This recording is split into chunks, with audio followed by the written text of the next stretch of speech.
शस्त्रसंधीनंतर जम्मू काश्मीरमध्ये सुरक्षा दलांनी दहशतवाद्यांविरोधात जोरदार कारवाई सुरू केली।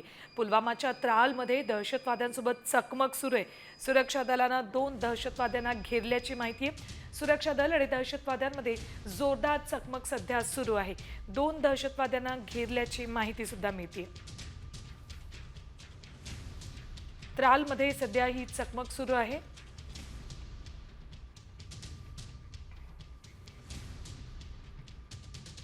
शस्त्रसंधीनंतर जम्मू काश्मीरमध्ये सुरक्षा दलांनी दहशतवाद्यांविरोधात जोरदार कारवाई सुरू केली। पुलवामाच्या त्रालमध्ये दहशतवाद्यांसोबत चकमक सुरू आहे। सुरक्षा दलानं 2 दहशतवाद्यांना घेरल्याची माहिती आहे। सुरक्षा दल आणि दहशतवाद्यांमध्ये जोरदार चकमक सध्या सुरू आहे। 2 दहशतवाद्यांना घेरल्याची माहिती सुद्धा मिळते। त्रालमध्ये सध्या ही चकमक सुरू आहे।